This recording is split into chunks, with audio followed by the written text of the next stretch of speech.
খেলা চলছে বিশ্বজুড়ে। ফুটবল ক্রিকেট ছাড়াও খেলা রয়েছে এক দীর্ঘ ফর্দ, শুধু ফলাফল নয়।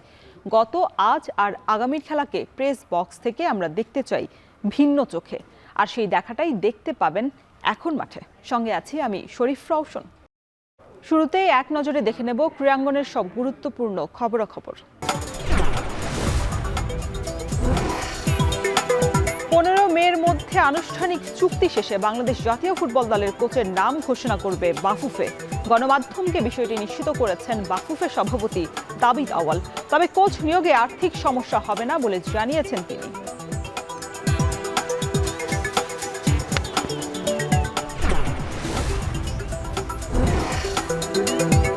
এবারই প্রথম একাধিক দেশে হবে ফিফা ফুটবল বিশ্বকাপের উদ্বোধনী অনুষ্ঠান। 3 আয়োজক দেশে ভিন্ন ভিন্ন অনুষ্ঠান আয়োজনের কথা জানিয়েছে ফিফা। এর আগে 2002 সালে দক্ষিণ কোরিয়া এবং জাপানে অনুষ্ঠিত হয় ফুটবলের সবচেয়ে বড় এই মহারণ। 11 জুন মেক্সিকো সিটিতে, 12 জুন টরন্টো এবং একই দিনে প্যারাগুয়ের বিপক্ষে মাঠে নামার আগে যুক্তরাষ্ট্রের লস এঞ্জেলসে পারফর্ম করবেন নামকরা সব পপ তারকারা।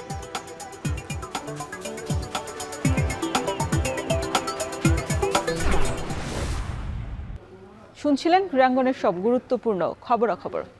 এই মুহূর্তে বাংলাদেশ ফুটবল দলের পরবর্তী কোচ কে হবেন তা নিয়ে আলোচনার শেষ নেই। অনেকগুলো নামও এসেছে এর মধ্যে। আসলে কাকে শেষ পর্যন্ত নির্বাচন করবে বাংলাদেশ ফুটবল ফেডারেশন, এই নিয়ে আসলে জল্পনা কল্পনা শেষ নেই। বিশেষ করে ফুটবলারদের মধ্যে এই যে চিন্তাধারা, আসলে কার অধীনে তাদেরকে পরবর্তী কোচিংটা করতে হবে, সে নিয়েও তারাও আসলে চিন্তার ভাঁজ তাদের কপালে আমরা দেখছি। এ নিয়ে আজ আলোচনার জন্য আমাদের সাথে স্টুডিওতে উপস্থিত আছেন বাংলাদেশ ফুটবল দলের অধিনায়ক তপু বর্মন। আপনাকে স্বাগত। বলছিলাম যে বাংলাদেশ ফুটবলের পরবর্তী কান্ডারি কে হবেন, কার কাঁধে দায়িত্বটা দেয়া হবে, সেটা নিয়ে আসলে মানুষের মধ্যে আলোচনা কমতি নেই। 15 মের মধ্যে এই সিদ্ধান্তটা আসবে, এটা বাফুফে সভাপতি দাবিদ আউয়াল নিশ্চিত করেছেন। এর আগে আমরা দেখেছি দফায় দফায় এই তারিখটা পরিবর্তন হয়েছে, অবশেষে নির্ধারণ হয়তো বা হয়ে যাবে। আপনি অনেক নাম তো শুনেছেন এর মধ্যে। নতুন কোচ হবে, এর মধ্যে তো নিশ্চিত হয়ে গেছে যে হ্যাভিয়ার ক্যাব্রেরা আর ফিরছেন না আপনাদের ডাগ আউটে। নতুন কোচ নিয়ে আসলে আপনাদের চিন্তা ভাবনাটা কি? আসলে দেখেন, এটা কিন্তু আমার কাছে মনে হয় খুবই একটা রেয়ার কেস বাংলাদেশের জন্য, বাংলাদেশ ফুটবলের জন্য। কারণ বাংলাদেশ ফুটবল কোচ হওয়ার জন্য কিন্তু প্রায় 220 জন, 300 সিভি পড়েছে, জনের মতো সিভি। এবং এইবারই মনে হয় তপু ভাই যে আনুষ্ঠানিকভাবে বিজ্ঞপ্তিতে কোচ নিয়োগের যে আনুষ্ঠানিকতা সেটা করেছে বাফুফে। এক্স্যাক্টলি। তো এটা আসলে মানে খুবই প্রচার হয়েছে। আসলে এই জায়গায় কিন্তু আপনার আপনার দেখেন কোনো লুকোচুরি নাই। এটা একদম খোলাসাভাবে আপনার ডিসাইড করা হচ্ছে আসলে আমাদের ফুটবলের জন্য কাকে বেস্ট হবে এবং কাকে নিলে আমাদের ফুটবলটা আগাবে ইন ফিউচারে। তো আসলে এটা খুবই একটা ইন্টারেস্টিং ব্যাপার, এবং আমরা যারা প্লেয়াররা আছি আসলে খুবই ভালো লাগছে ব্যাপারটা দেখে। কারণ এতগুলো কোচের মধ্যে এখন কিন্তু মনে হয় 3 থেকে 4 জন আছে, মেবি 2 জন আছে। তো এখানে আসলে যারাই সবচেয়ে বেস্ট এবং যাদেরকে দরকার ফুটবলের জন্য আসলে মনে হয় তাদেরকেই রাখা হয়েছে। এখন খালি ডিসিশনটা আসবে, এটার জন্য আমরা সবাই অপেক্ষা করছি আসলে কে আমাদের কোচ হচ্ছে নেক্সট। মানে স্বস্তিটা কি আরেকটু বেশি যোগ হয়েছে কিনা যে হ্যাভিয়ার ক্যাব্রেরা আনুষ্ঠানিকভাবে নিজের বিদায়ী বার্তা, আবেগঘন এক বার্তাই ফেসবুকে নিজের স্ট্যাটাসে দিয়েছেন। সেই জায়গায় আসলে ফুটবলারদের যারা আসলে তাকে পছন্দ করে না, বা অনেক সময় দেখা গেছে যে তার কারণে, তার কৌশলের কারণে মাঠের বাইরে থাকতে হয়েছে, তাদের জন্য কি একটু স্বস্তি হলো কিনা? না, আসলে আপনার এটা ডিপেন্ড করে আসলে কোন সিচুয়েশনে কি মিস্টেকটা হয়েছে। আমাদের রেজাল্ট আসার পরে ছিল কিন্তু আমরা রেজাল্ট পাইনি। আসলে এটা খুবই দুঃখজনক ব্যাপার, এবং এটা আসলে যেন নেক্সট যেন না হয়। যে ঘটনাগুলি আমরা এবার স্পেশালি এশিয়া কাপ কোয়ালিফায়ার রাউন্ডের ম্যাচগুলোতে হয়েছে, আসলে এটা আমাদের জন্য আরেকটু ভালো হওয়া দরকার ছিল, যেটা আমরা করতে পারি নাই। আসলে মেন জিনিস হলো আপনার কোচের ইনস্ট্রাকশন এবং কোচের ডিসিশন। সেই জায়গায় যদি পারফেক্টভাবে আপনার ডিসিশন নিতে পারেন, ডেফিনেটলি কিন্তু আমরা দেখা যেত যে হংকং ম্যাচ জিততে পারতাম। হংকং আমাদের মাঠে যে ম্যাচটা আমরা হেরেছি সেখানে আমরা পয়েন্ট পেতে পারতাম। সিঙ্গাপুরের সাথে প্রথম যে ম্যাচটা ছিল, হ্যাঁ, সেখানে কিন্তু আমরা রেজাল্ট পেতে পারতাম। আসলে ডিসিশনগুলো খুবই আপনার কাউন্টেবল। যখন আপনি ডিউরিং ম্যাচে আসলে কোন সময় কোন ডিসিশন নিতে হবে, এই জিনিসগুলো যদি আমরা আরও ভালোভাবে করতে পারতাম, ডেফিনেটলি আমরা ম্যাচে আরও পয়েন্ট পেতাম। যেহেতু আমরা এখন 5 পয়েন্ট নিয়ে আমরা টেবিলটা শেষ করেছি, সেখানে হয়তো আমরা আরও 8, 9, 10 পয়েন্ট পেতে পারতাম। মানে সেই ডিসিশনটা কি আসলে ইনস্ট্যান্ট মাঠের মধ্যে আপনারা যারা খেলোয়াড় রয়েছেন তাদের নেওয়ার ঘাটতি ছিল নাকি? না, ডেফিনেটলি কোচের, ক্যাব্রেরার মানে সেই জায়গাটাতে আসলে কি কৌশলে ভুল ছিল, বা আপনারা কিভাবে আসলে এটাকে আসলে আপনার ওই সিচুয়েশনে দেখা যাচ্ছে যে আমরা আমাদের কোন পজিশনে প্লেয়ারকে ইউজ করব, এবং কোন সময় আমরা অপোজিশন ডিফেন্ডারকে থ্রেট করব, ওই ব্যাপারগুলো আসলে আমরা কিন্তু মাঠ থেকে বুঝতে পারি না, এটা কিন্তু দাগ আউট থেকে বুঝতে পারে। তো ওই সিচুয়েশনে যদি আমরা আরেকটু ভালোভাবে ক্লিক করতে পারতাম, ডেফিনেটলি আমাদের রেজাল্ট আরো ভালো হতো। তাহলে কোচের তো আসলে ক্লিক করার বিষয়টাও তো আপনাদের আসলে মানে ঘাটতি রয়েছে, সেই জায়গায় তো আপনাদের প্লেয়ারও ঘাটতি রয়েছে নিশ্চয়ই, কোচের ঘাটতির পাশাপাশি। কারণ যেটা আপনার আমি বলি যে আমরা তো মাঠে খেলি, ওই সিচুয়েশনে আমাদের তো সেই দায়িত্ব নাই, আমাদের তো সেই অ্যাবিলিটি নাই যে আমরা বলবো যে তাকে নামান, তাকে ইউজ করেন, এটা তো আমরা বলতে পারি না, এটা তো আমাদের দায়িত্ব না, আমরা জাস্ট ফুটবল খেলি মাঠে। আচ্ছা, বলছিলেন যে এই নিয়ে কিন্তু জামাল ভুঁইয়াও বলেছিলেন যে তাকে বিশেষ করে ভারতের বিপক্ষে ম্যাচটাকে তাকে আসলে পূর্ণ সময় যেভাবে মাঠে নামানো হয়নি, তাকে একদম স্কোয়াডে ডাগআউটে বসিয়ে রাখা হয়েছে, এই নিয়ে আসলে কোচের একটা পরিকল্পনা ছিল বা যদি বলা হয় আসলে ষড়যন্ত্র করেছেন কোচ, সেটা হয়েছে নাকি? কারণ আপনারা তো আসলে একজন একজনের সাথে অনেকদিন ধরে সতীর্থ হয়েছেন, আপনারা ভালো জানবেন, একজন আরেকজন নিশ্চয়ই এই কথাগুলো আসলে শেয়ার করা হয়। ভারতের সাথে যেটা আমরা হোমে খেলেছি নাকি অ্যাওয়ে যে ম্যাচটা খেলেছি? ভারতের আমাদের দেশে যেটা খেলা হয়েছিল এবং আমরা জিতেছিলাম সেই ম্যাচটাতে। হ্যাঁ, 1-0 গোলে জিতি। আসলে এটা মানে ডিপেন্ড অন সিচুয়েশন, আসলে ওই সিচুয়েশনে জামালকে প্রয়োজন ছিল, হয়তো কোচ তাকে ইউজ করে নাই, এটা আসলে আমি মনে করি যে কোচের ফল্ট। কারণ জামাল কিছু সময় হইলো খেলতে পারতো এবং খেলা উচিত ছিল, কারণ আমরা জানি যে জামালের স্পেশালি সেট পিসগুলোতে আমরা অনেক বুঝতে পারি এবং তার সেই অ্যাবিলিটি খুবই ভালো। এবং আমাদের জামাল আমরা অনেক দিন ধরে ম্যাচ বাংলাদেশ ফুটবলকে সার্ভে দিচ্ছি, অনেক দিন ধরে খেলি, স্পেশালি তার সেট পিসে আমি গোলও করেছি ইন্টারন্যাশনাল ম্যাচে। তো আসলে এইগুলি জায়গা দিয়ে আসলে প্রয়োজন ছিল, কিন্তু এখন ধরেন এটা তো আসলে আমাদের ডিসিশন না, যেটা আমি আগেই বলেছি, এটা কোচের ডিসিশন এবং কোচের প্যানেলরাই আপনার এটা সিদ্ধান্ত নেয়। তো সেই ক্ষেত্রে আসলে এটা আমার কাছে মনে হয় যে ডেফিনেটলি জামালের জন্য এটা আসলে জামাল সবসময় বলে যে ডিসঅ্যাপয়েন্টেড, আসলে ডিসঅ্যাপয়েন্টেড। মানে আপনারা বলছেন যে আসলে কোচের ডিসিশনে আপনাদেরকে একদম চোখ বন্ধ করে চলতে হতো, সেক্ষেত্রে আপনারা কি কখনো মানে যখন আপনারা মাঠে খেলেছেন আপনারা তো ফিল করেছেন, তারপরে কখনো কোচকে কখনো প্রশ্ন করেছেন কিনা যে এই কৌশলটা কেন করা হয়েছে, যখন আসলে এই কৌশলটা আসলে কাজে আসছে না, বা ম্যানেজমেন্টকে কখনো আপনারা নক করেছেন কিনা এই বিষয়টাতে? না, আমরা 100% ট্রাস্ট করেছি কোচের ডিসিশন। মানে সেই জায়গায় তো আপনি বলছেন আসলে কোচের ডিসিশনের বাইরে আমাদের যাওয়ার কোনো সুযোগ নেই আপনাদের। আরেকটা প্রশ্ন, আপনারা না আসলে সব ইভেন্টে আমরা দেখে থাকি যে দেখা যায় যে যখন কোচ বা যারা বোর্ডে বসেন বা যারা মসনদে বসে থাকেন দায়িত্বপ্রাপ্তরা, তখন যারা বসেন তাদের এগেইনস্টে তারা হয়তো অনেক ভুল করেন, আপনারা সেগুলো বোঝেন, না বুঝে আসলে বুঝেও আসলে কিছু বলতে পারেন না, যখন তারা চলে যায় তখন আসলে এই কথাগুলো বের হয়ে আসে, আপনাদের আক্ষেপের জায়গাটা আমরা জানতে পারি। এটা আসলে যখন থাকেন তখন আলটিমেটলি আপনারা কেন মুখ খুলতে পারেন না? সেই জায়গায় কি আসলে কোচের চাপ থাকে নাকি ম্যানেজমেন্ট থেকে আসলে না? আসলে আপনি যখন একটা মানে প্রসেস, আপনি যদি প্রসেসকে যদি বিলিভ না করেন তাহলে কিন্তু সেখান থেকে আপনি কোনো ফল পাবেন না। এখন আপনার সেই প্রসেসটা ক্রিয়েট করে কে? ধরেন স্পেশালি কোচেস প্যানেল, তার সাথে ধরেন ম্যানেজমেন্ট। এখন ওই প্রসেসটা যদি আমরা বিলিভ না করি তাহলে কিন্তু সেখানে খেলতেই পারবো না, আমরা খেলাই হবে না। ফর এক্সাম্পল ধরেন আমরা এশিয়া কাপ কোয়ালিফায়ার রাউন্ডের ম্যাচগুলো খেলেছি, সেখানে কিন্তু একটা প্রসেস ছিল আসলে আমাদের কোথায় যেতে হবে এবং আমাদের সেইখানে কার কোন টিমের সাথে আমাদের জয়লাভ পেতে হবে এবং আমাদের পয়েন্ট প্রয়োজন। তো সেই প্রসেসটা যদি আমরা বিলিভ না করি, ইভেন 1-2 একদম 23 থেকে 30 জন প্লেয়ার কিন্তু একটা সারিতেই আমরা থাকি এবং সবাই কিন্তু ট্রাস্ট করি আসলে ইচ আদার। তো সেই জায়গায় যদি আমরা বিলিভ না করি তাহলে কিন্তু হবে না। তো স্পেশালি যেই ট্যাকটিস এবং টেকনিকগুলো নিয়ে আমরা মাঠে নামি, এটা তো সব কোচের কাছ থেকেই আসে। আমরা সেইখানে ক্লাস করি এবং আমাদেরকে বোঝানো হয় আসলে ফর এক্সাম্পল আমরা ইন্ডিয়ার সাথে কিভাবে খেলবো, হংকংয়ের সাথে কিভাবে খেলবো, সিঙ্গাপুরের সাথে কিভাবে খেলবো, এটা কিন্তু আমরা সবাই বসে একসাথেই ভিডিও অ্যানালাইজ করি এবং আমরা দেখি। সেখানে কিন্তু আমরা সবাই বিশ্বাস করি, বিলিভ করি যে আসলে এই প্রসেসটাকে আমরা প্রায়োরিটি দিই, স্পেশালি সবাই যারা খেলি এবং যারা বেঞ্চে থাকি। তো সেই ক্ষেত্রে আপনার দেখা যায় যদি আমরা কোনো অবজেকশন করি আসলে সেখানে কিন্তু টিম ওয়ার্ক হয় না, এটাই হলো আমার কাছে মেইন ব্যাপার। আচ্ছা, 2023 সালে আমরা দেখেছি অনেকটা সময় ধরে আপনি স্কোয়াডে ছিলেন না, তারপর সবশেষ ভিয়েতনাম এবং সিঙ্গাপুরের বিপক্ষে যে ম্যাচটা হয়েছিল সেটা আসলে আপনার কারণেই হলুদ কার্ড খাওয়ার কারণে আসলে পাননি। আচ্ছা, একটা প্রশ্ন করার কথা ছিল, অনেকেই বলে আসলে সোশ্যাল মিডিয়ায় বেশি প্রশ্নটা আসে যে জামাল ভুঁইয়া হচ্ছে প্রেস কনফারেন্সের অধিনায়ক আর আপনি হচ্ছে মাঠের অধিনায়ক। মানে কখনো আক্ষেপ হয় কিনা যে আমি যদি অধিনায়কত্ব করি, আমি যদি একটা দলকে লিড করি, আর্মব্যান্ড পড়ি, তাহলে আমি প্রেস কনফারেন্সও ফেস করব অন্য দলের সাথে যদি বলি, সেই ক্ষেত্রে সেইটা আসলে আপনার হয় না? খুব বেশি, বিশেষ করে সবশেষ যেই ম্যাচগুলো আমরা দেখেছি কখনোই আপনাকে ফেস করতে দেখিনি, এইটা আসলে কখন আক্ষেপ হয়েছে? না না না না, টু বি অনেস্ট, জামাল আমি আপনার একদম শুরু থেকে আমরা এখন পর্যন্ত ন্যাশনাল টিমে আছি এবং আমার আর জামালের কেমিস্ট্রি খুবই ভালো। ইভেন দো সব প্লেয়ারের সাথে যারা নতুন আসছে আসলে আমাদের বন্ডিং খুবই স্ট্রং। আমরা খুবই ধরেন একই টেবিলে খাই, একই সাথে ট্রেনিং করি, সব কিছু অনেক কথাবার্তা আছে আমরা শেয়ার করি সব সময়।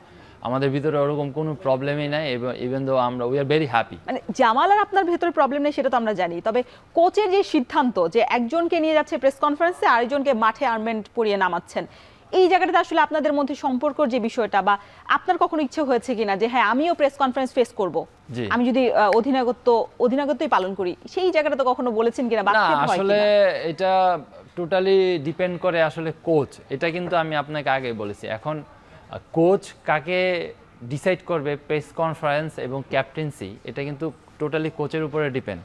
আপনি ওয়ার্ল্ড ফুটবলে দেখবেন যে কোচেরাই কিন্তু ডিসাইড করে এবং কোচেরাই কিন্তু আপনার দেখা যায় অনেক ইন্টারন্যাশনাল ম্যাচে এবং অনেক ক্লাব টিমের ম্যাচে দেখা যায় প্রেস কনফারেন্সে কিন্তু কোনো ক্যাপ্টেনও যায় না, কি প্লেয়ার যায়, কি প্লেয়ার যেয়ে কিন্তু আপনার প্রেস কনফারেন্স করে, এটা কিন্তু সে কিন্তু ক্যাপ্টেন না, কিন্তু দলের কি প্লেয়ার। তো আসলে এটা ডিপেন্ড করে কোচের উপরে, কোচ কাকে নিবে এবং কাকে প্রেস কনফারেন্সে রাখবে, কাকে মাঠে ক্যাপ্টেন দেবে, এটা টোটালি কোচের উপরে ডিপেন্ড করে। আমরা তো এতদিন দেখেছি যে 2018 সাল থেকে আপনি অধিনায়কত্ব করছেন, জামাল ভুঁইয়াও একই সাথে অধিনায়কত্ব করেছেন, তবে এই যে নতুন কোচ যিনি আসবেন বাংলাদেশ ফুটবল দলের, এখন মানে সময় কিনা যে একদম সুনির্দিষ্টভাবে বা নির্দিষ্ট একজন অধিনায়কত্ব নির্বাচন করা, যে কখনো আপনি যদি ইনজুরি হচ্ছেন সোহেল রানাকে দিচ্ছে, বা আপনি যদি স্কোয়াডে না রাখা হচ্ছে সোহেল রানাকে দিচ্ছে, তবে নির্দিষ্টভাবে আসলে একজনকে ডিসাইড করা উচিত। হামজা চৌধুরী আছে বা যারা আছেন আর কি, কাকে মনে করছেন? না আসলে আমি তো মনে করতে পারি না, কারণ আমি অ্যাজ এ প্লেয়ার এবং আমার কাছে মনে হয় যে আসলে ফিক্সড কাউকে ক্যাপ্টেন্সি করা উচিত, কারণ আপনি যখন ফিক্সড কাউকে ক্যাপ্টেন্সি দিবেন, আর্মব্যান্ডটা দিবেন, সে কিন্তু আপনার অনেক কিছু নিয়ে ফাইট করতে পারবে, তার সাথে আপনি একজন লিডারশিপের আন্ডারে আপনি খেলবেন এবং তার যেই ইনস্ট্রাকশন থাকবে, তার যেই অ্যানালাইসিস থাকবে, সবাই কিন্তু সেটা প্রায়োরিটি দিবে।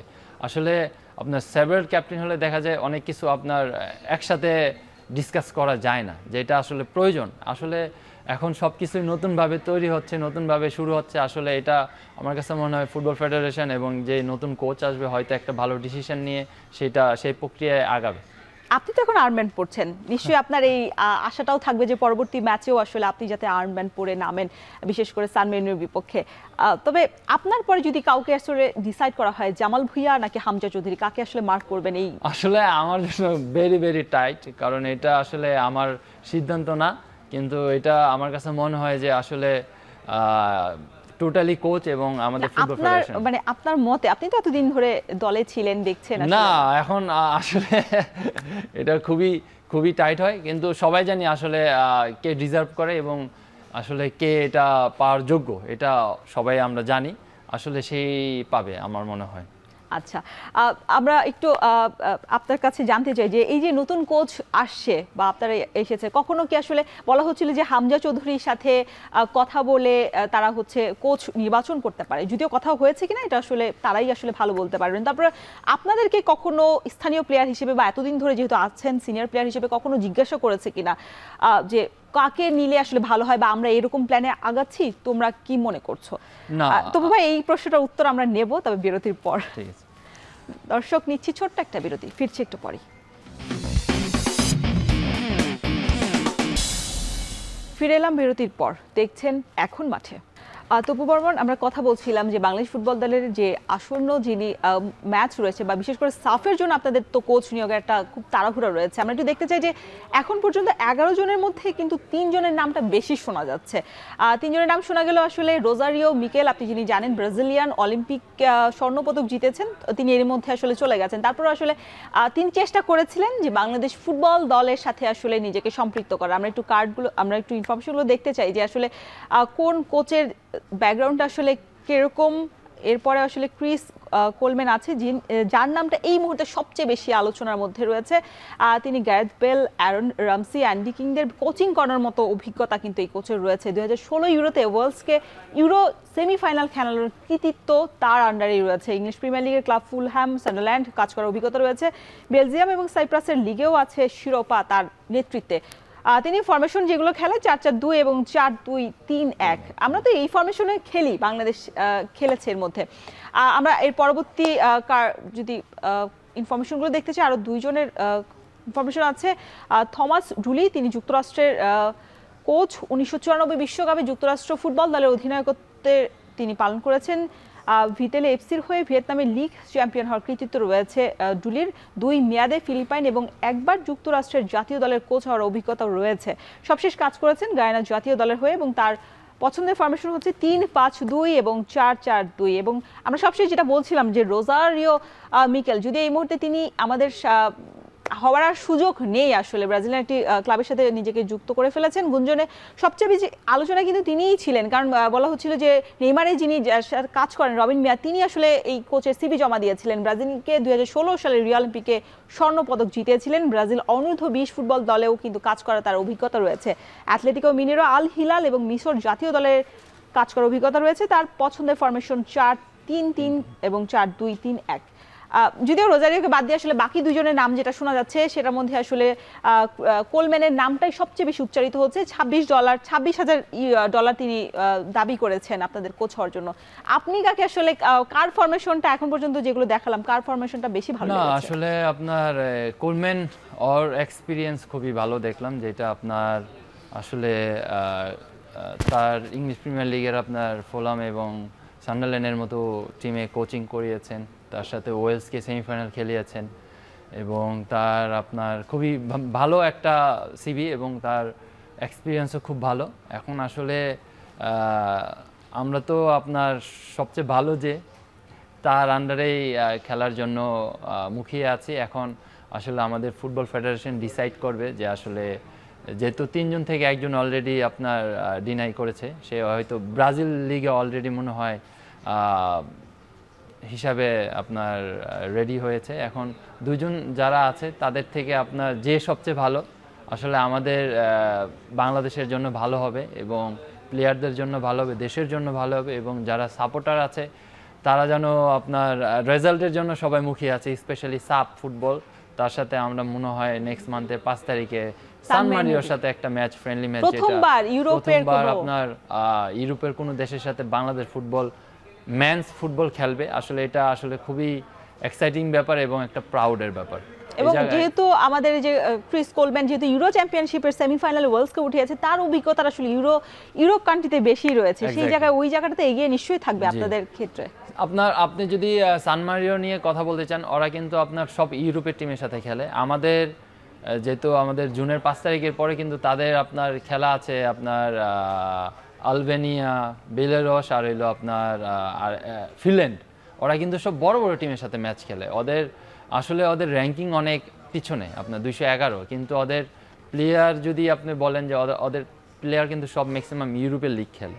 ওই টিমের কিন্তু অনেক ভালো ভালো প্লেয়ার আছে এবং তারা কিন্তু সব বড় বড় ক্লাব এবং বড় বড় টিমের সাথে খেলে অভ্যস্ত। আসলে এটা আমাদের জন্য একটা ভালো জার্নি হবে, একটা ভালো এক্সপিরিয়েন্স হবে আসলে আমরা কোন লেভেলে আছি এবং আমাদের আসলে এখনকার যে টিম আমাদের খুবই স্ট্রং একটা টিম এবং আমাদের সাথে খুবই ভালো ভালো প্লেয়াররা যুক্ত হয়েছে। আসলে এটা আমাদের বাংলাদেশ ফুটবলের জন্য খুবই একটা পজিটিভ ব্যাপার এবং দর্শকরা যেটা চায় আসলে রেজাল্ট, আমার মনে হয় এখনই আমাদের একটা সময় হয়েছে এই রেজাল্টের যেটা দর্শক চায় আমরা দিতে পারবো। আর তপু ভাই, রোজারিও মিকেলের কথা যেটা বলা হচ্ছিল যে সবচেয়ে বেশি আলোচিত হয়েছিল এবং বেশ সমাদৃত একজন কোচ, তিনি কিন্তু নেইমারের সাথে কাজ করার তার রেকর্ড রয়েছে। সেক্ষেত্রে তাকে আমরা এই যে বলছিলাম যে দফায় দফায় সময় বাড়িয়ে এমন কোচকে আমরা হারিয়ে ফেললাম কি না। অবশ্যই কোচ নিয়োগের ক্ষেত্রে সময়টা নেওয়া প্রয়োজন, তবে বারংবার তাকে যখন আপনি বলছেন যে 22 জন থেকে 10 জন, আবার 11 জন, আবার বারংবার তাদেরকে ইন্টারভিউ নিচ্ছেন, তাহলে এই কাজগুলো আসলে আগে করা যেত কিনা? যখন বলা হচ্ছিল যে 3 দিনের মধ্যেই আসলে ঘোষণাটা চলে আসবে, নিশ্চয়ই তার কাছেও সেই তথ্যটা গেছে যে হ্যাঁ আগামী 3 দিনের মধ্যে, তখন যখন সময়টা ব্যাপ্তি হয়েছে তখন নিশ্চয়ই তিনি আর আসলে এই অফারের জন্য বসে থাকবেন না। এই জায়গাটাতে আসলে কি আরেকটু বেশি মানে প্রফেশনালিজম দেখানো উচিত ছিল কিনা বাফুফের জাতীয় টিম আসলে কমিটির? এই জায়গায় আপনার ওই যে যেটা শুরু থেকে বললেন যে অনেকগুলো সিবি এসেছে, এই সিবি গুলোকে আপনার জাস্টিফাই করতে করতে কিন্তু একটা সময় লেগে গেছে। আসলে এটা যদি একটু কুইকলি হইতো, কারণ তার যে এক্সপিরিয়েন্স, আপনার নেইমার শুধু নেইমার না, নেইমারের গ্রুপের কিন্তু সব প্লেয়াররা ইউরোপে খেলে এবং তারাই কিন্তু আপনার এখন পর্যন্ত অনেক প্লেয়ার হয়তো বা ব্রাজিলকে রিপ্রেজেন্ট করছে, মেবি ওয়ার্ল্ড কাপও খেলবে।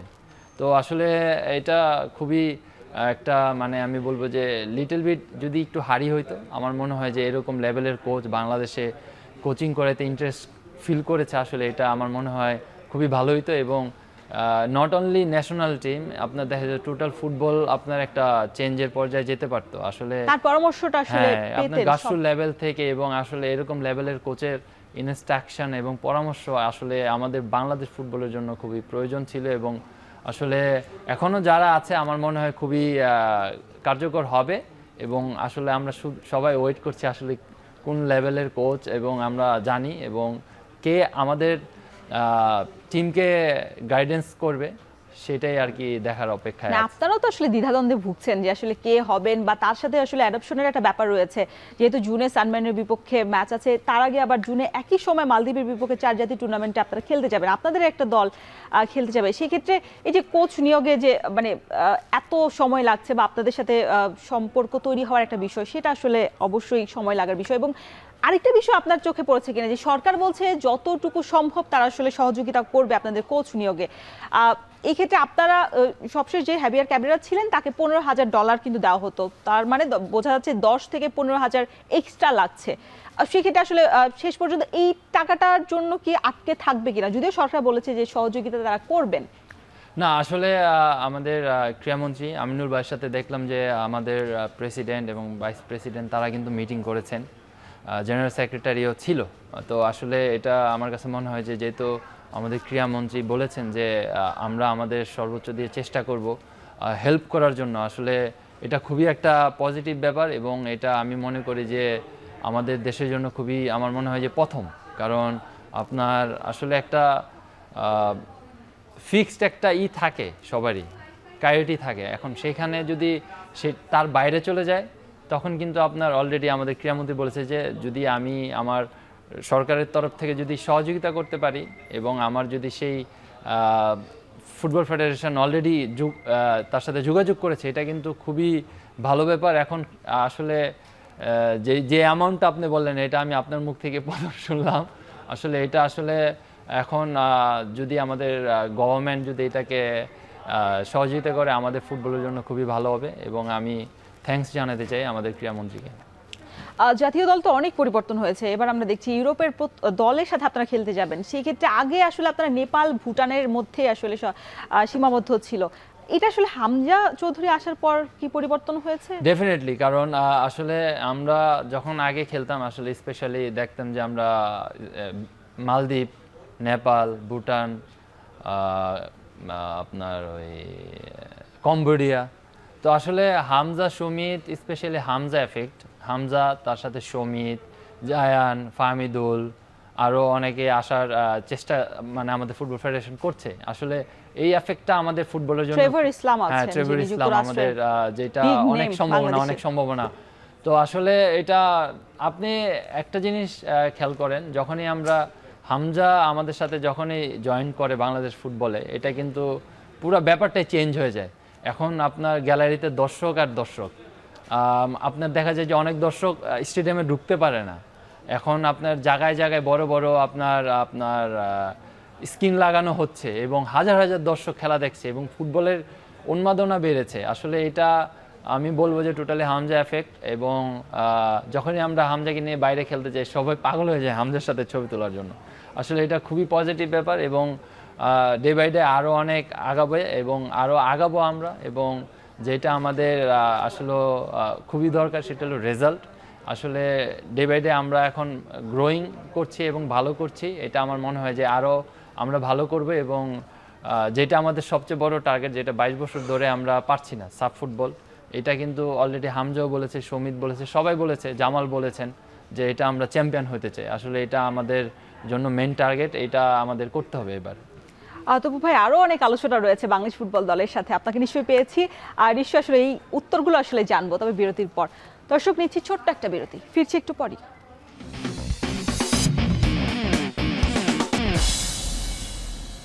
দেখছেন এখন মাঠে। কাজ হোক যাই সাথে এক্সপার্ট চাই, না টাইট লুজ যদি করতে হয় তবে এক্সপার্ট টুলস এই নিশ্চিত জয়। এক্সপার্ট হার্ডওয়্যার টুলস, সকল কাজের এক্সপার্ট সমাধান। তবু ভাই, বিরতিতে যাওয়ার আগে বলছিলেন যে হামজা চৌধুরীর আগমনে বাংলাদেশ ফুটবল দলের বিশেষ করে দর্শকদের মধ্যে যে উন্মাদনা তৈরি হয়েছে সেটা আসলে বিগত সময় আমরা দেখিনি, প্রায় অনেক বছর ধরে সেটা আসলে মানে উধাওই বলা যায়। আসলে সেই ক্ষেত্রে স্পন্সরদের আগ্রহ তো অনেকটা বেড়েছে। স্পন্সরদের আগ্রহ অনুযায়ী বা তারা যেভাবে আসলে আসছেন, হুমড়ি খেয়ে পড়ছেন, সেইভাবে কি আপনারা সেই সুযোগ সুবিধা বলিয়ে বা আপনাদের যে চাহিদা সেটা কি পূরণ হচ্ছে? না, আসলে খুবই একটা ভালো প্রশ্ন করেছেন। হ্যাঁ, আমরা আসলে যেভাবে আমরা এখন ক্যাম্পগুলো করি এবং আমাদের যেই ফ্যাসিলিটিসগুলো থাকে আসলে প্রপার ওয়েতে থাকে এবং আমরা সবাই খুব ভালোভাবে এটাকে ইউটিলাইজ করি এবং আসলে করা উচিত। কারণ আপনি যখন ভালো ফ্যাসিলিটিসে থাকবেন, সেগুলো সব আপনার এনভায়রনমেন্ট এবং ভালো একটা এনভায়রনমেন্টে থাকা এবং আমাদের যে ফ্যাসিলিটিসগুলো থাকে সবগুলো ইউজ করা আসলে খুবই ভালো একটা সিচুয়েশন। এখন ন্যাশনাল টিম আছে, এখন একটা খুবই ভালো একটা এনভায়রনমেন্টটা আছে, এই জিনিসগুলো খুবই প্রয়োজন।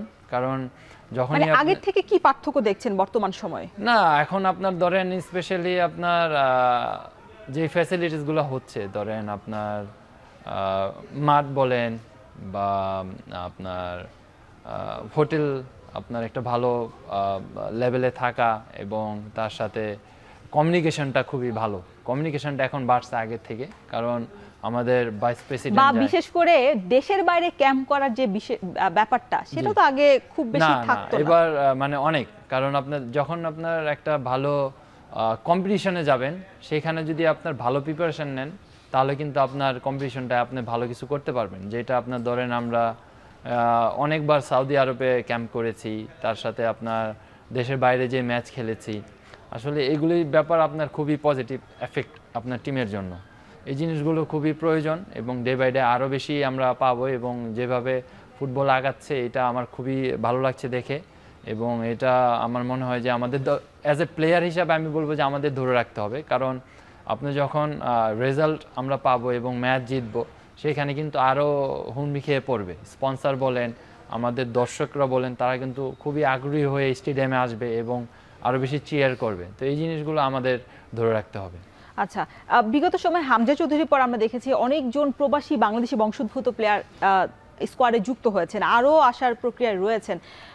এই জায়গাটাতে আসলে অনেক সময় বলা হয় যে আপনাদের যারা স্থানীয় প্লেয়াররা রয়েছেন, সেক্ষেত্রে আপনাদের সুযোগটা কমে যাচ্ছে কিনা বা আপনাদের অবস্থানটা কোথায়? তাদের কি আসলে ফুল দিয়ে আসলে তাদেরকে বরণ করতে নিয়ে আপনারা প্রস্তুত, নাকি আসলে আপনারা যে জামাল ভাইয়ের একটা কথাই আসলে বলতে চাই, বিশেষ করে একটা পডকাস্টে তিনি বলেছিলেন যে যখন তিনি 2013 সালে প্রথম খেলতে এসেছিলেন, তখন সিন্ডিকেটের যে একটা বিষয়, সেই সিন্ডিকেট আসলে তিনি পড়ে গেছিলেন, আপনারা নাকি মাঠের মধ্যে বল দিতেন না, তাকে বল পাস করতেন না, সেই আক্ষেপটা তার ছিল। সেক্ষেত্রে আপনারা কি আসলে যারা বাংলাদেশি বংশোদ্ভূত আসছেন তাদেরকে নিয়ে আপনারা শঙ্কিত কিনা?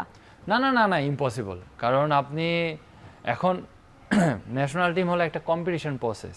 এই জায়গায় আপনি যদি পারফরমেন্স ভালো না করেন, ডেফিনেটলি আপনাকে কেউ ডাকবে না। আর যারা আসছে তারা কিন্তু আসলে খুবই কোয়ালিটি প্লেয়ার এবং তাদের অ্যাবিলিটি আছে বাংলাদেশের হয়ে অনেক দিন সার্ভিস দেওয়া। স্পেশালি ফাহমিদুল জায়ান, তারা কিন্তু খুবই ইয়াং, তাই না? তার সাথে কিউবা আছে, আর তাদের কিন্তু অনেক সম্ভাবনা রয়েছে বাংলাদেশের হয়ে খেলা এবং বাংলাদেশকে ভালো পর্যায়ে নিয়ে যাওয়া। তার সাথে আরও কিছু প্লেয়ারকে অ্যাড করার চেষ্টা করছে ফুটবল ফেডারেশন। ডেফিনেটলি আমরা সবসময় তাদেরকে ওয়েলকাম করি এবং তাদের সাথে স্পেশালি আমার খুবই ভালো সম্পর্ক। জায়ান, ফাহমিদুল, কিউবা, হামজা, সৌমিত, জামাল, তারিক। তো আসলে এটা পজিটিভ সাইড এবং আমার কাছে যেটা আমি বললাম যে কম্পিটিশন করে আমাদেরকে এই জায়গায় থাকতে হবে এবং আমরা যদি ভালো করি ডেফিনেটলি আমরা খেলবো। মানে জামাল ভাই যখন 2013 সালে আপনি আর জামাল মনে হয় একই সময় আসলে এই লাল সবুজের জার্সি গায়ে জড়িয়েছিলেন, তখন তার একটা আক্ষেপ ছিল, আসলে এত বছর পর তিনি সেই আক্ষেপটার কথা বলেছেন যে যখন তিনি মাঠে আসতেন বা খেলতেন আপনাদের সাথে, সেই সাপোর্টটা যেটা আপনাদের স্থানীয় প্লেয়াররা দেওয়ার কথা ছিল সেটা তিনি পাননি। জি, আসলে তখন আমি অনেক ইয়াং ছিলাম, এই জায়গায় আসলে আমার কোনো রোলে ছিল না। আসলে এটা আমি জানি না, কারণ তখন আরও অনেক সিনিয়র প্লেয়ার ক্যাপ্টেনরা ছিল। আসলে এটা অলরেডি আমার মনে হয় অনেকেই এক্সপ্লেন করেছে আসলে ঘটনাটা কি হয়েছে বা কি হয় নাই। আসলে এটা আমি জানি না, কিন্তু জামাল আমার সাথে কখনো শেয়ার করে নাই এই ব্যাপার কখনো, যে এরকম সাবজেক্ট একটা হয়েছিল ওর সাথে, কারণ ওর সাথে আমার খুবই ভালো বোঝাপড়া এবং খুবই ভালো আন্ডারস্ট্যান্ডিং আছে। এখন ড্রেসিং রুমের পরিবেশটা কেমন? না, এখন খুবই খুবই ভালো, কারণ আপনি বিলিভ করবেন না, হয়তো বা অনেকেই জানে না, আমাদের ড্রেসিং রুম কিন্তু এখন যে পরিবেশ, এটা একটা মানে টোটালি প্রপার একটা প্রফেশনাল ন্যাশনাল ফুটবল টিম। মানে আসলে সবাই হাস্যকর মুখ নিয়ে আমরা ড্রেসিং রুমে থাকি এবং আমরা গান শুনি, হামজা কথা বলে, জায়ান কথা বলে, সুমিত কথা বলে, আসলে এটা আমরা সবাই এনজয় করি, আমরা কথা বলি, অনেক দুষ্টামি ফাজলামো হয়। আসলে এইটাই আমার কাছে মনে হয় রিয়েল একটা ব্যাপার যেটা এখন হচ্ছে।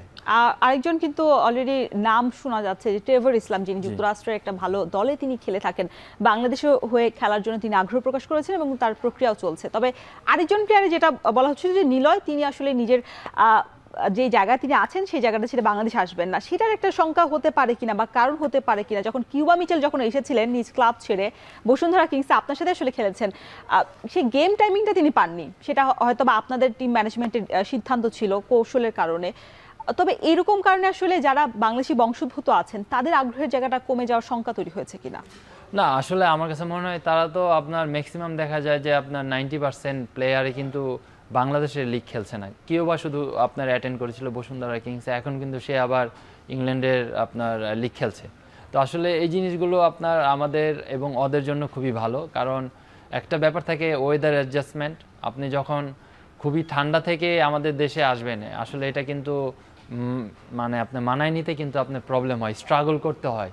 আসলে তারা যেই আপনার স্ট্রাকচারে খেলে বড় হয়েছে এবং সেইখান থেকে যদি এখানে আসে একটু তো আপনার ডিফারেন্ট লাগে। ট্রেভর ইসলাম ধরেন, এখন তার যে পারফরমেন্স দেখছি, অনেকগুলো ভিডিও দেখেছি, তার যে গোল দেখেছি নাম্বার 9 পজিশনে খেলে, যেটা আমাদের খুবই প্রয়োজন বাংলাদেশ টিমের জন্য। আসলে সে যদি আমাদের টিমে আসে ডেফিনেটলি খুবই ভালো হবে। এবং আমরা একটা যেটা মিসিং, আমাদের স্কোরিং অ্যাবিলিটি করার পর আমরা গোল করতে পারি না, সেখানে কিন্তু আমরা গোল করতে পারবো, যেটা আমরা সবাই মানে যে আমরা ভালো খেলে এবং ভালো খেলে দেখা যায় ম্যাচ ড্র করি বা ম্যাচ জিততে পারি না, রিজন হলো আমরা গোল করতে পারি না। আসলে সেই জিনিসটা যদি আমরা পূরণ করতে পারি ডেফিনেটলি আমরা একটা ভালো পর্যায়ে আরো ভালো পর্যায়ে পৌঁছাবো, যেটা আমাদের টার্গেট, যে এশিয়া কাপ কোয়ালিফাই করা, ওয়ার্ল্ড কাপের একটা ভালো স্টেজে পারফর্ম করা, সেটা আমরা ডেফিনেটলি পারবো। তবু ভাই, আপনি বলছেন যে যারা স্ট্রাইকার, আপনারা আসলে যেভাবে ফিনিশারের যে অভাবটা আপনারা দেখেন, প্রতিবারই আসলে আমরা গোল করতে পারি না। রাকিব আছেন, রাকিব এখন খেলে থাকেন, তবে সেই জায়গাটাতে পূরণ যেটা ঘাটতি, সেটা তো আসলে ক্লাবগুলোই করে থাকবে। ক্লাবগুলো দেখা যায় যে ফেডারেশন কাপ বা লিগে তারা ফরওয়ার্ড বিদেশিদেরকে তারা খেলিয়ে থাকেন, ফরেন প্লেয়ারদেরকে। সেই জায়গাটা থেকে আমাদের ওই ঘাটতিটা পূরণ হচ্ছে না। না, আসলে ঘাটতি রয়ে যাচ্ছে। আপনি যখন আপনার আমাদের যেই বিএফএল এখন বাংলাদেশ ফুটবল লিগ চলছে, সেইখানে আপনার আসলে কোনো আপনার নাম্বার 9, স্পেশালি নাম্বার 9 পজিশনে কিন্তু সব টিমে আপনার দেখা যায় যে ফরেন রিক্রুট ইউজ করে, একদম ইচ অ্যান্ড এভরি ক্লাব। আসলে সেই ক্ষেত্রে আমার কাছে মনে হয় যে আমাদের লোকালদের নিয়ে, ধরেন স্পেশালি ইন্ডিপেন্ডেন্ট কাপ হোক, সুপার কাপ, সেইগুলো টুর্নামেন্ট যদি অ্যারেঞ্জ করা যায় আমাদের ডোমেস্টিক লিগে, সেইখানে কিন্তু একটা আপনাকে শো করার একটা আপনার অ্যাবিলিটি জন্মাবে এবং একটা সুযোগ পাবেন।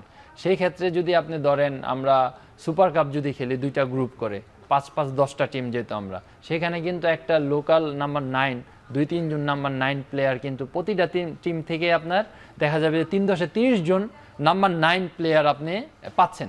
সেই ক্ষেত্রে দেখা যাবে যে কেউ 3 গোল বা কেউ 4 ম্যাচে 4 গোল, 5 গোল, 6 গোল বা 3 ম্যাচে 3 গোল, 2 গোল, এটি কিন্তু আপনার কনফিডেন্স বিল্ড করবে, যেটা আমাদের দরকার, প্রয়োজন। তো সেই ক্ষেত্রে যদি এরকম টুর্নামেন্ট যদি আমরা অ্যারেঞ্জ করতে পারি, ডেফিনেটলি লোকাল প্লেয়ারদেরকে মোটিভেটেড করবে এবং তাদের যে কনফিডেন্সটা সেটা হাই হবে। তবু ভাই, বাংলাদেশের ঘরের লিগ নিয়ে আরও অনেক আলোচনা রয়েছে, তবে বিরতির পর করবো সেটা। দর্শক, নিচ্ছি ছোট্ট একটা বিরতি, ফিরছে একটু পরই।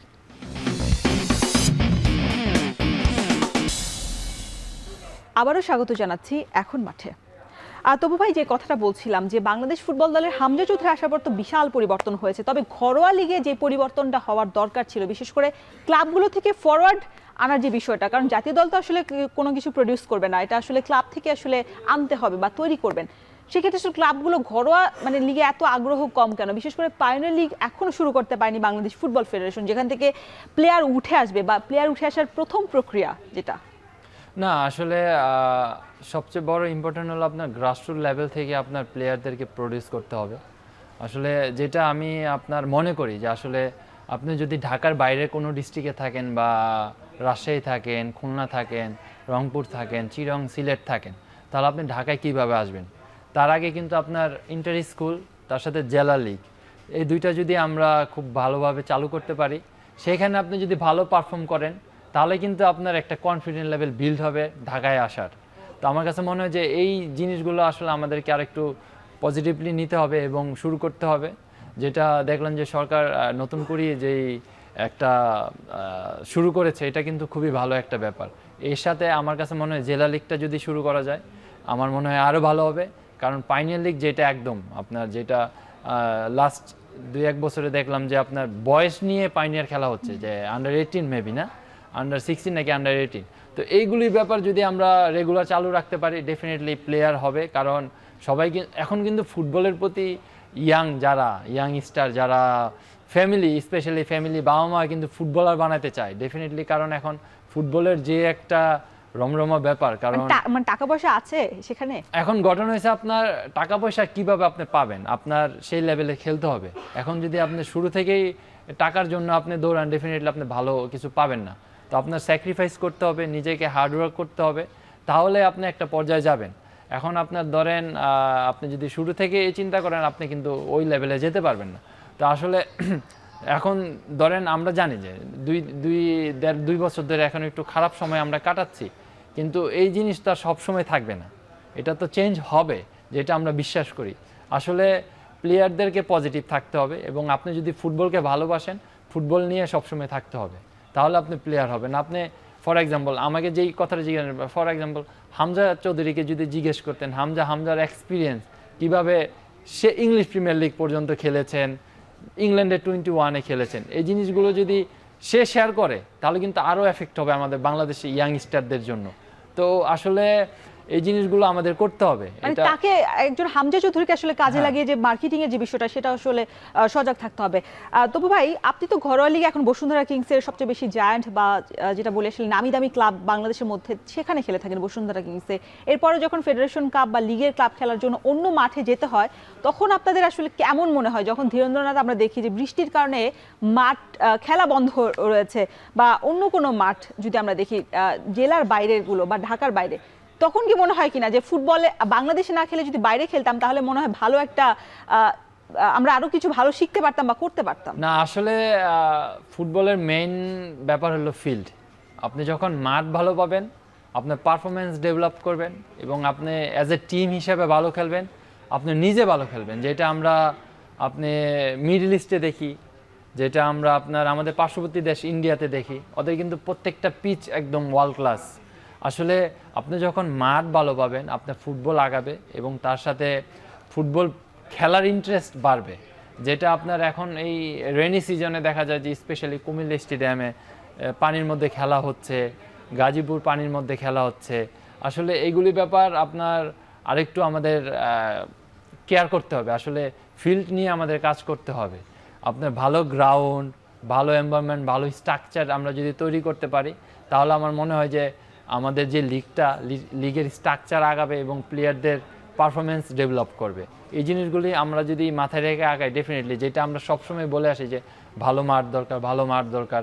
আসলে সত্যি ভালো মাঠ দরকার এবং ভালো মাঠ হলেই আপনি ভালো ফুটবল খেলবেন। এই মাঠে আসলে দেখা যায় যে যারা নামি দামি বিদেশি খেলোয়াড়রা রয়েছেন, তারাও তো মাঝে মধ্যে না সবার কমপ্লেন আসলে এত কমপ্লেনের পরেও কেন মাঠগুলো ঠিক করছে না বাফুফে বাজাই ক্লাবগুলোকে আসলে দিয়ে দেওয়া হচ্ছে? না আসলে আমার কাছে মনে হয় যে ক্লাবগুলো আপনার ধরেন 5টা ভেন্যুতে আমরা এবার ফুটবল লিগ খেলছি, মানিকগঞ্জ, গাজীপুর, কিংস অ্যারেনা আর কুমিল্লা, 4টা। আসলে এই 4টা ভেন্যুতে কিন্তু আপনার দেখা যায় যে আপনার 2টা করে টিম দেওয়া আছে। আসলে ওই টিমগুলো কি করছে, দিস ইজ মাই কোশ্চেন। আসলে আমরা যদি সুন্দরভাবে যত্ন নিয়ে যদি সেই মাঠগুলোকে রেডি রাখি, আসলে তারও বেনিফিট হচ্ছে এবং ফুটবলেরও বেনিফিট হচ্ছে এবং অন্য টিমগুলো বেনিফিট পাবে। তো আসলে এগুলির ব্যাপার যদি আমরা একটু মাথায় রেখে আগাই, অবশ্যই আমরা আরো ভালো করব। তো অপু বর্মন, এত সুন্দর আলোচনার জন্য, বিশেষ করে ঘরোয়া লিগে আসলে কিভাবে আগানো যাবে, বাংলাদেশি ফুটবলে কিভাবে নতুন প্লেয়ার সংযোজন করা যাবে, এত সুন্দর পরামর্শ নিশ্চয়ই দিয়েছেন এবং আপনার জন্য শুভকামনা। সামনে স্যান মেরিনোর বিপক্ষে সহ সাফের আপনাদের বড় মিশন রয়েছে, নিশ্চয়ই ভালো করবেন এবং ভালো একটা কোচ আপনাদের নেতৃত্ব দেবে এই আশা করছি। Thank you. দর্শক, শেষ করছি এখন মাঠের আজকের আয়োজন। এতক্ষণ সঙ্গে থাকার জন্য সবাইকে ধন্যবাদ।